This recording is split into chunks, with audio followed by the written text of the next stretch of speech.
Hello, and happy Valentine's Day. Today on the Sai Money Monster channel, we're going to talk about love, but it's a different kind of love. A fractured love between the United States and Japan. Honestly, it's like these two countries are really close allies, right? Because Japan is a member of the G7, which is a group of countries that are very close to the United States. And they seem to, like they're always in sync, always going together. They always seemed united, like they've always loved each other. But have they really always been like that? I'm not so sure. Suddenly, cracks started to appear in the relationship between these two countries. And no matter what the reason is for Japan and the United States being so close, whether it's because of the US military bases set up in Japan or whatever, or maybe it's because the US has armed forces stationed all over Japan, from one end of the islands to the other. I'm not really sure about that either. But sometimes, if someone doesn't love you anymore, no matter what you do, you just can't hold on to them, right? Happy Valentine's Day! And if you'd like to support information about the cracks in the relationship between Japan and the United States, you can do so at this QR code. Or you could just hit subscribe. Go ahead, click it. You can just hit subscribe right now. That way, we'll get to see each other again. You won't miss out on any fun stories. And our love will never fall apart. Come on. If we're going to talk about heartbreak, let me first talk about some sweet romantic love. Not sure if it's love, but it sure is sweet between the new president of the United States, Donald Trump, and the leaders of several other countries. Ever since Donald Trump managed to win the US presidential election, leaders from various countries have requested meetings with Donald Trump to personally congratulate him. And they've taken photos together that are super sweet. Whether it's Donald Trump with Justin Trudeau, Emmanuel Macron, Volodymyr Zelensky, Giorgia Meloni, or even Javier Milei.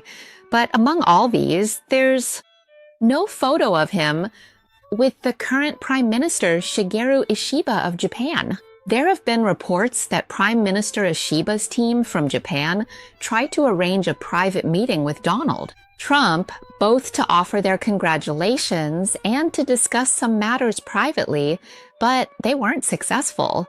At that time, Prime Minister Ishiba's team requested a meeting with Donald Trump when Donald Trump was returning from South America, but Trump's team declined, citing rules about meeting with foreign nationals before officially taking office, or something along those lines.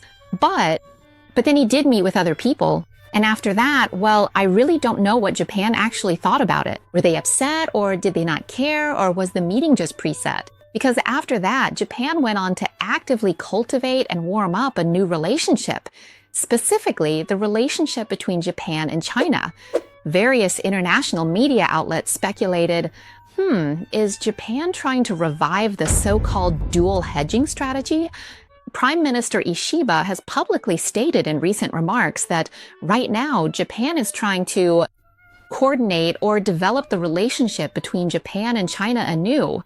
So Prime Minister Ishiba organized a bilateral meeting between Japan and China.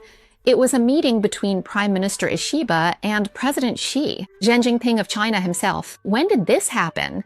It was right after Donald Trump refused to let Prime Minister Ishiba have a one-on-one meeting.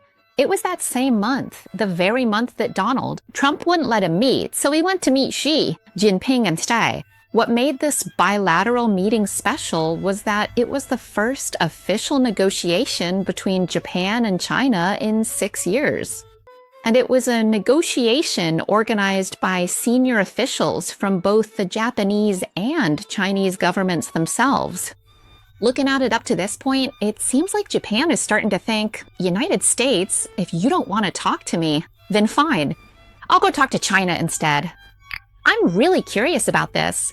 Between the US losing Japan and Japan losing the US, who would actually end up losing more in the end? So let's get to know Japan a bit better. Where exactly do they stand today as a leader on the world stage? Let's go.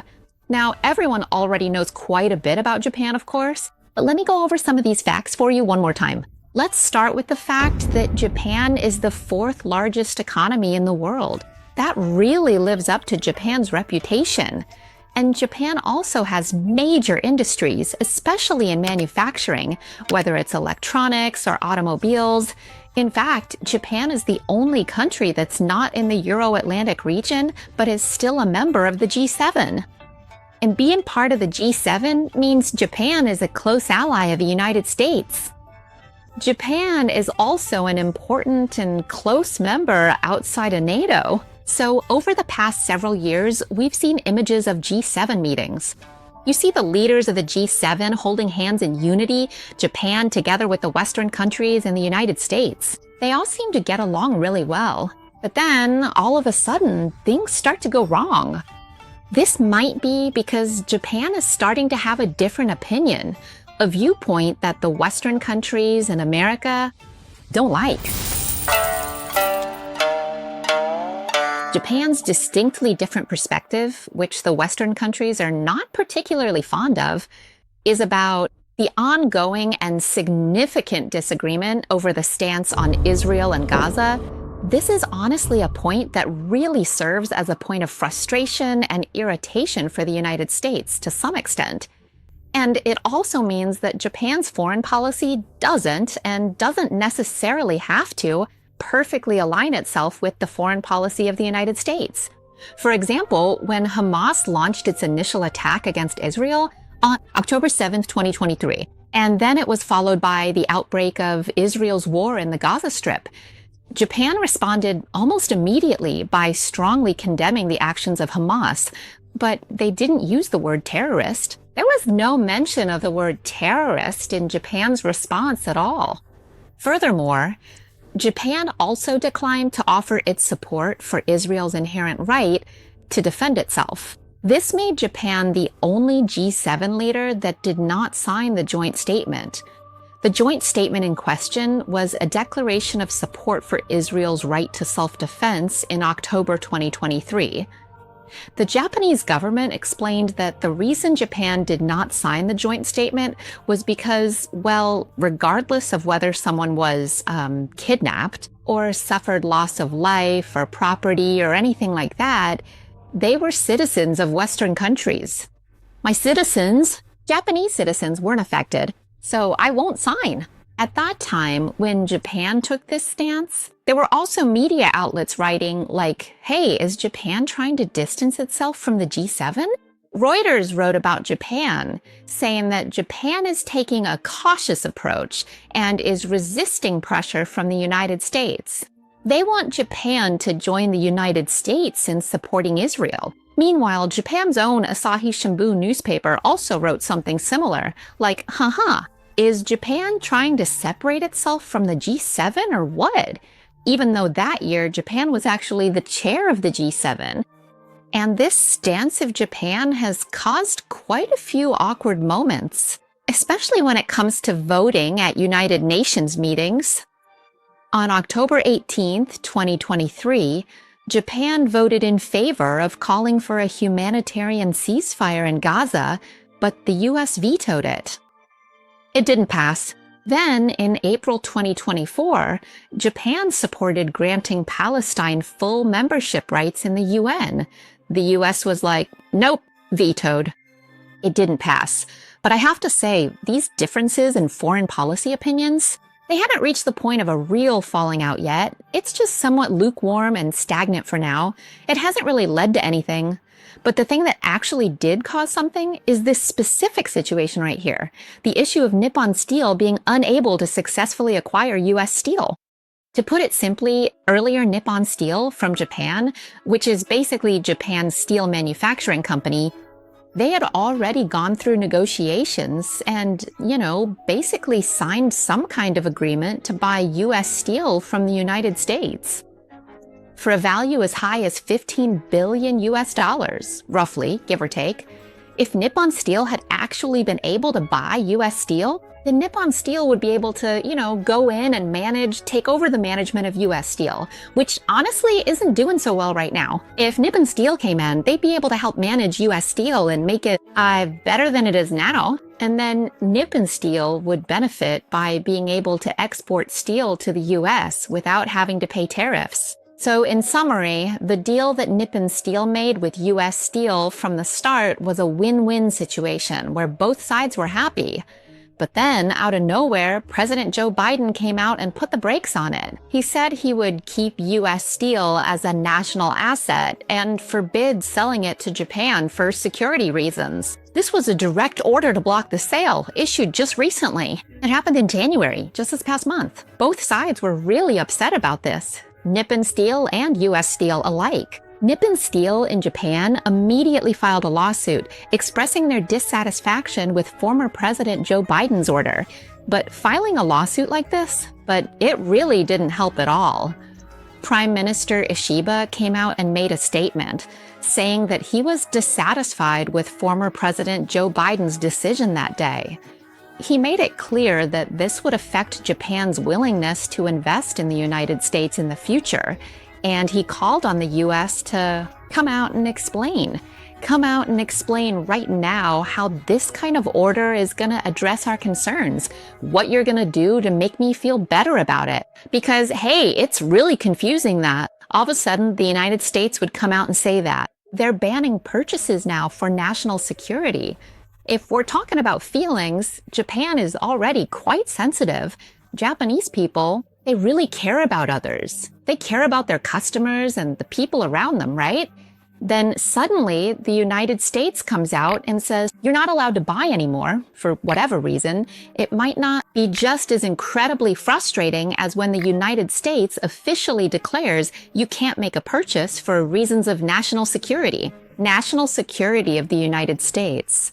National security means the safety of the United States. Even though Japan has the status and position of being a close and important ally of the US, weren't we supposed to be friends? Why are you so worried? What's the deal? Just kidding, just teasing. But after that, the drama didn't stop. The CEO of Clever and Cleave, which is another steel company, a company in the United States, when they saw Nippon Steel making this deal, was like, oh, since Nippon Steel pulled off this deal, I want to buy US Steel myself. So they went public and said, Japan taught China how to dump steel on the market. And they said, China is evil and scary, but Japan is even worse. Already bad, but even more so, which just made things even worse. Yeah, there's always some kind of drama with me and J-Veep and all that. Next, one more significant factor that could potentially damage the relationship between the United States and Japan is the return of former President Donald Trump. If I'm being perfectly honest, the complex relationship between Japan and Donald Trump, back when Prime Minister Shinzo Abe was in office, at that time, Abe and Trump actually got along pretty well. They even went golfing together and had conversations where they seemed to get along. Even when they negotiated, it looked like they really got along. Plus, Shinzo Abe was actually the first foreign leader that Donald Trump met with after he won the presidential election in 2016. But when it came to the era of Prime Minister, Ichiba declined to meet, which was strange. It felt like, your friend, you're in the same gang. When the leader does well, you'd go congratulate them. But their boss says, nope, makes no sense. There's gotta be something behind this making it awkward, like they just don't want to see or talk to each other. Honestly, that's true. There are some rather awkward issues that make it so these two just are not quite ready to meet yet. Because in Japan, they really hold on to some serious doubts about Donald Trump coming into office. Mainly, there are three things. First, you know that Japan has a lot of US military bases in the country, right? So Japan started to worry, like, hey, if Donald Trump comes to power, will the US raise the fees for having their military bases here to help protect Japan? Japan is worried, like, hey, is America gonna ask for even more money about having so many US military bases in Japan? Remember before, even Taiwan got told. Donald Trump said, like, hey, we're basically an insurance company. Taiwan was taken advantage like this without paying anything extra. Or even NATO got called out. He said every country should pay 2% of their GDP. That's too little. And America ends up paying the most, right? So pay more, pay extra. Japan is worried if they'll get hit with this too. The second point is about what Trump said he would slap trade tariffs on the whole world, right? Right now, the numbers that have come out are just for China, which he said would be 60%. And for the West, 10%. But Japan is worried like, hey, what percentage am I going to get hit with? Especially the steel industry, which has a big trade surplus with the US. So Japan thinks, yeah, steel is definitely going to get hit with a lot of trade tariffs. And those big car companies, the major automakers in Japan were also worried, like, hey, what about me? Am I going to be next? Because Japanese cars have always sold really well too. And lastly, Japan was secretly worried that, hey, the United States might secretly make some kind of deal this time. This is about strengthening US-China relations behind Japan's back. Even the well-known Politico website wrote that Japanese policymakers still have a very vivid memory of the day Donald Trump excluded Japan, effectively shutting Tokyo out, when Trump tried to forge some kind of strategic cooperation or a new diplomatic relationship with President. This was the Supreme Leader Kim Jong-un of North Korea back during his historic visit in 2018. So if we take a closer look at the specific glass that was being used at that time,